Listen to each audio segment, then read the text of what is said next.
What's going on, everybody? Welcome back to yet another episode of the Book Review Show. I am your host, Glenn, aka Maurice. For those who don't know, that's my middle name. This is book number 7, and now. And now. And now. Y'all know I could not end Black History Month without giving y'all a book by a black author. And today, we got Black Labor, White Wealth.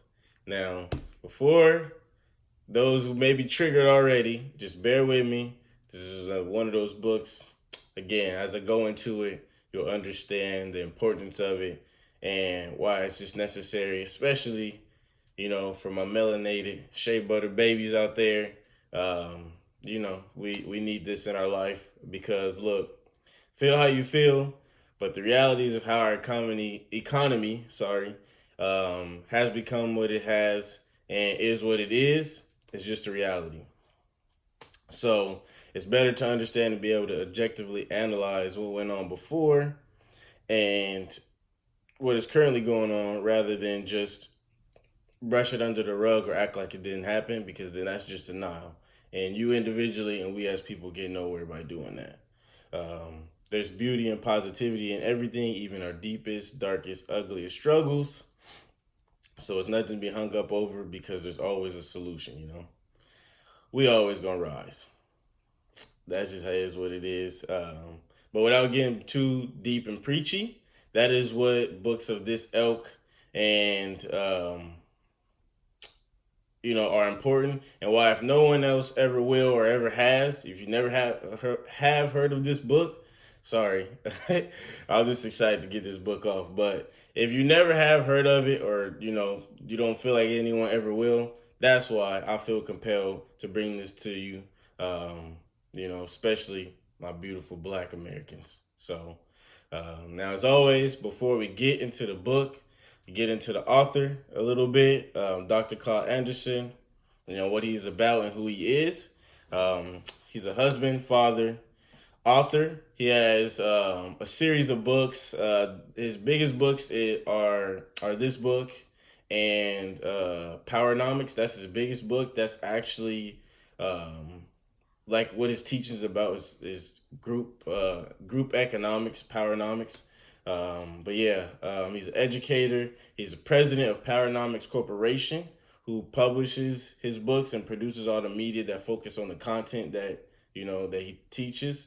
And he's the president of Harvard Institute, which is like a think tank kind of corporation where ideas and all that good stuff come into play, and then they bring it to fruition. He used to be a former state coordinator of education for Florida. He was once a co-chairman for governors in the southeast states back in like the 70s and 80s. Led the campaign for President Jimmy Carter. Yeah, he held a lot of high official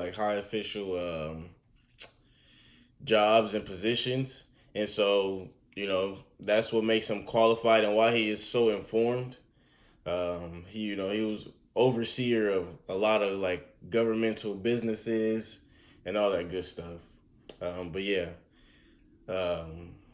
So to get into this book, the purpose and basis of this book, Black Labor and White Wealth, is to bring to light and examine the teachings and strategies that were used by the early whites in this country to accomplish their goal of solidifying power and privilege to help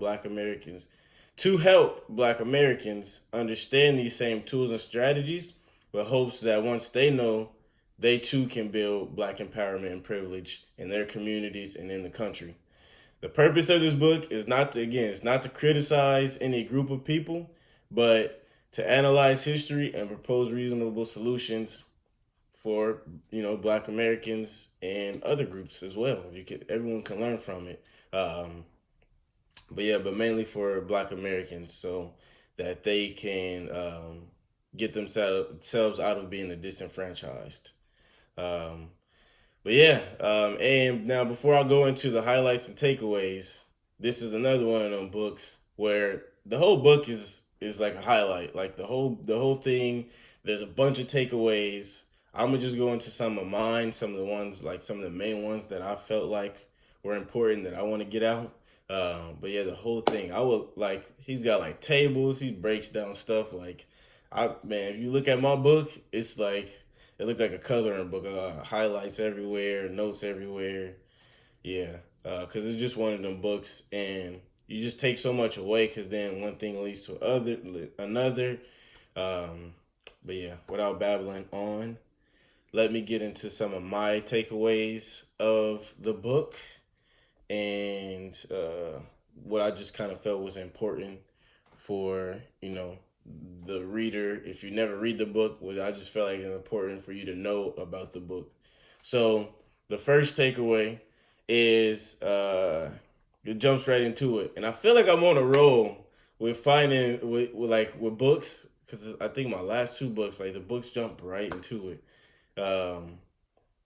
But yeah, the first takeaway it goes right into the nature of the problem, and he has a quote here that says, um, so he starts off with like a scenario with a TV broadcast during the riots in LA, and it's going back and forth with like what's happening and why the so sorry so the broadcaster finds this civil rights activist or known civil rights activist in the community, goes up to him and like interviewing him basically, and they start talking about certain things, and then yeah, he brings up what he feels like the issue is in Black American Black communities, but then Dr. Anderson goes in and says. The root problem in Black communities across America is not teenage pregnancy, drugs, declining family values, anger, rap music, unemployment, or even the epidemic of crimes. These are only the symptoms of the deeper problem. The root problem within Black communities across America is race and the unjust distribution of our nation's wealth, power, and resources.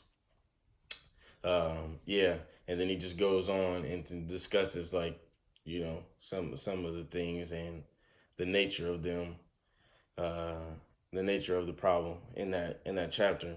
And then my next one is the Power and Black Progress chapter, and this one is where he goes into the different variations of power and how they were enforced and had and have today still affect Black Americans.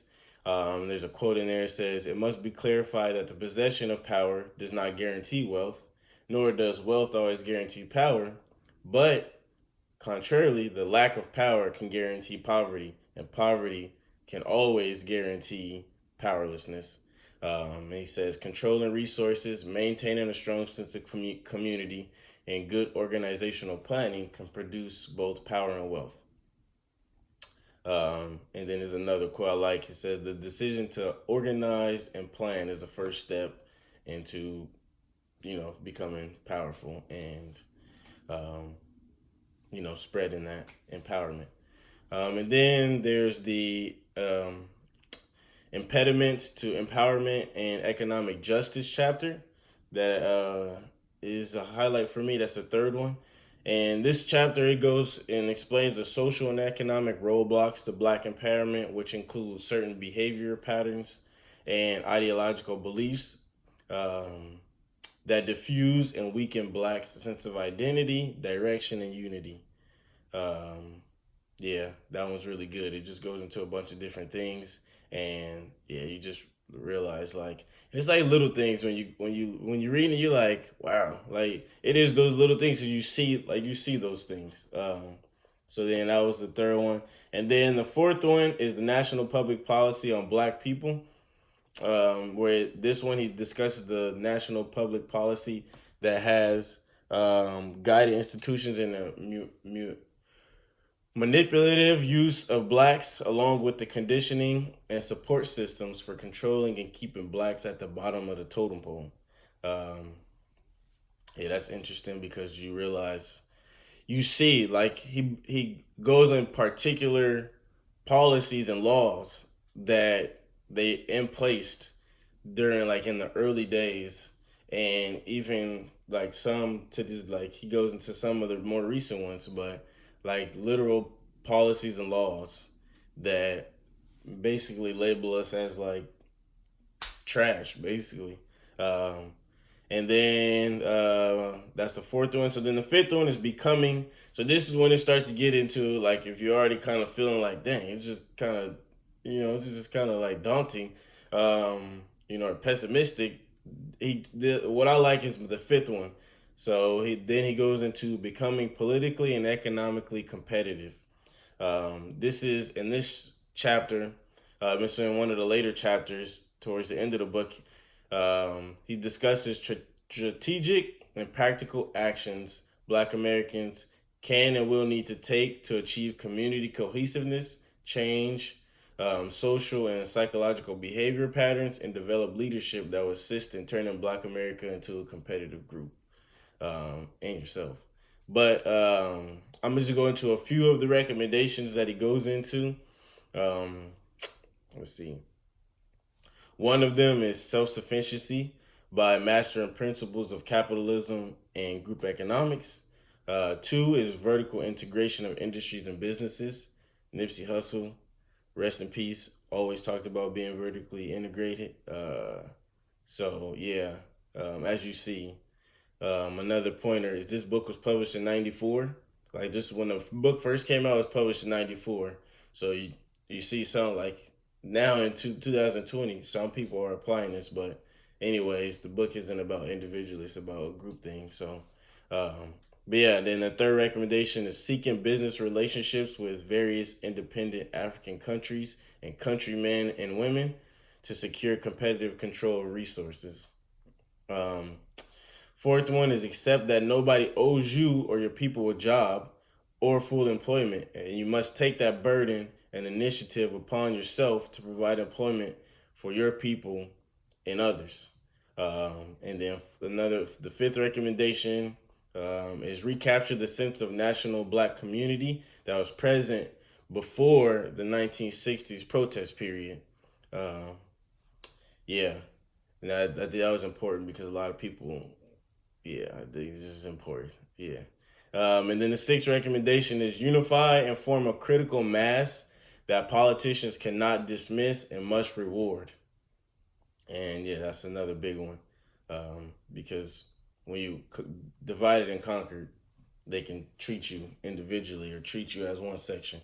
And he says for us to, become one as a community and as a people, unify and form a big mass that like they have to see. So, and then my last highlight is the cultural foundations for economic power. And that's the last chapter of the book. And in this chapter, he lays some foundations and ways Blacks can create wealth through vertically integrated business developments in the entertainment and sports industries, which are the current highest industries where Blacks are exploited, and but dominate.